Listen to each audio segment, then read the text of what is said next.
Welcome back, my name is Rodney and this is Quick Spell Co. Last week we got the first extended look at Fantastic Beasts: The Crimes of Grindelwald through the amazing trailer that I'm sure you've watched. If you haven't watched that, I'll put a link in the description below so you can watch that.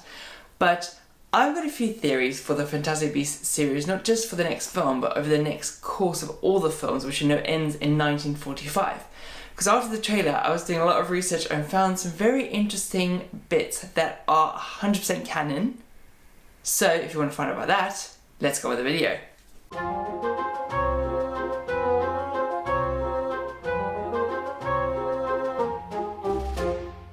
So for those that are new to the Harry Potter universe, or just don't know about this, back in the day when I used to be into Harry Potter, was the mid-2000s, there J.K. Rowling had this particular thing on her original website. Sometimes they were like games and then it changed a bit, and she basically had this thing called Wizard of the Month, which featured various witches and wizards of various notoriety, and some were obviously more useful than others, and I stumbled across this looking, thank you for the internet, and I found some very interesting things which, looking at the timeline of Fantastic Beasts, which I know started in 1926 and ends in 1945, I looked at all the famous witches and wizards that were featured then, and then the time when they would overlap, and this is what I found. First Wizard of the Month that falls within that timeline is a wizard called Darwin Shimpling. Now, he was the first person to eat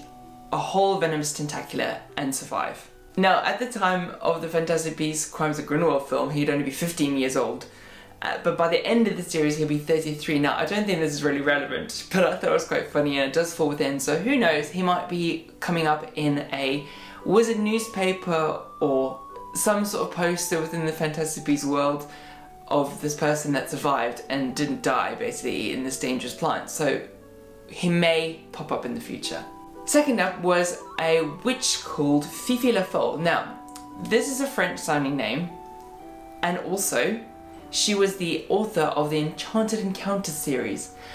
Again, not likely to be sort of plot relevant to the Fantastic Beasts, Grindelwald and Dumbledore and Newt sort of drama, but I think that it's safe to say that she'd probably come up maybe like a book in the background, or again maybe posters, or who knows how she may come in. I mean, what enchanted encounters between like what non-magic and magic folks, who knows.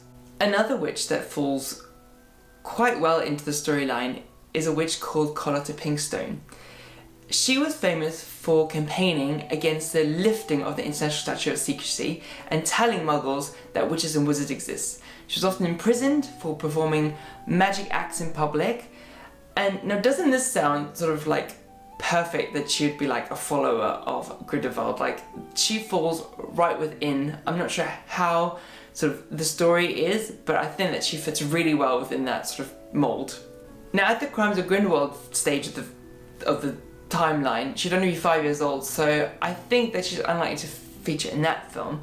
But through the course of the films, certainly by the end, she'll be 23. So I think that it's safe to say that she'll be very heavily influenced by Grindelwald and his followers for still to be campaigning for such a thing. So whether she is like dark or is involved in that dark side, she was obviously imprisoned, but probably not as badly as the other ones, but I think she fits the most slightly into that.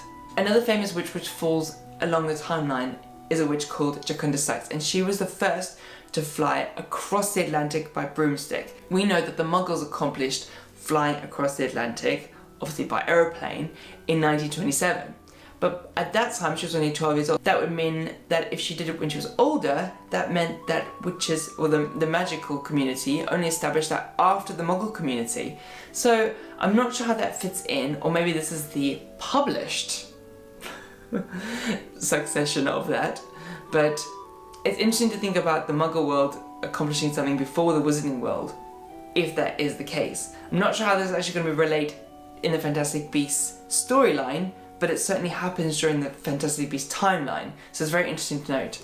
Now, another really interesting witch was a witch called Idris Oakby, and she set up the Society for Support of Squibs. Now, we saw from Fantastic Beasts when Grindelwald basically cast aside Credence when he thought it was a squib. He didn't kill him, he just kind of put him aside.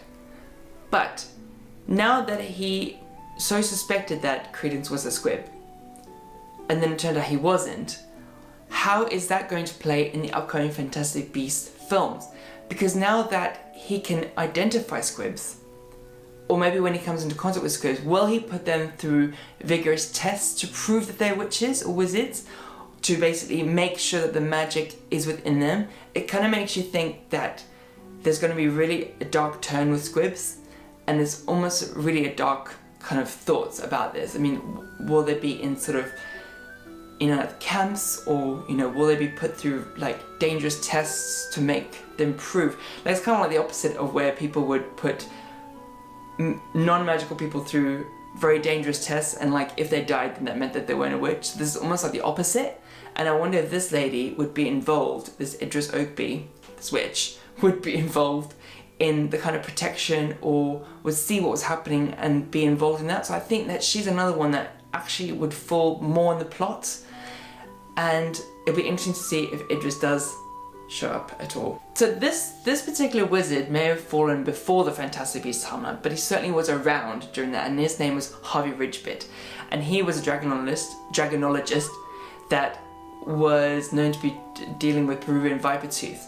Now we know that Newt dealt with dragons during his time during the First World War, and he may have made a friend within the dragonologist community, and it'll be interesting to see, he may turn up in future Fantastic Beasts film, because you never know how dragons might be featured, or whether Newt might need to call in a friend of a, well, he's a dragonologist, not a sort of magizoologist, but dragons fall within that. So I don't think it's a very far stretch to think that Harvey may actually show up again in the timeline. How, I'm not sure, but I definitely think that he might come up as well. Now, again, this isn't really one that's going to feature, but I think it's quite funny as well. She still falls in the timeline, and her name is Magenta Cornstalk. She was a famous magical painter that would paint portraits, and not only did the eyes of the portraits follow you around the room, they also follow you home, which is kind of a scary thought, but I was thinking about it in like the terms of like how that could be used for like spy, and I thought that maybe the eyes can follow you home and like spy. So it'd be kind of a funny thing if you saw these like floating eyes, or these like, I don't know how it's going to feature in a film, if it even does feature in any of the upcoming Fantastic Beasts, but if it does, that would be a really funny one, of these like floating eyes and like spying, and like I don't know where they would land. It's almost like, you know, like a tracker basically, and I wonder if it would be able to see what was happening, but maybe not here. So I'm not sure how useful that will be, but it's a very funny thought to think that that would be in it. That's it for this video. Thank you much for watching. I hope you enjoyed seeing a little bit and hearing a little bit about these wild theories. I mean, maybe none of these people may show up in any of the Fantastic Beasts stories at all, but it'd be interesting to see if they did, because these are J.K. Rowling's creations. They are 100% canon because they're featured on her website, and we know that she made them. So it would be funny that she thought about all these things beforehand, and even if she didn't, she stumbled across this video, which would obviously be the dream, and then she's reminded of these particular people, then it would just be funny that they're included because there's a video. But obviously I'm dreaming. That's very unlikely to happen, but if I can help in any way, then of course I will. If you're new to this channel, please do subscribe for more of the same Wizarding World content. You can do that by clicking on that button over there. And if you missed my last week's video, which was a cringy video of me reacting to the Crimes of Grindelwald trailer, you can find that by clicking on that button over there. And as some of you may know by now, the Wizarding World is just one spell away.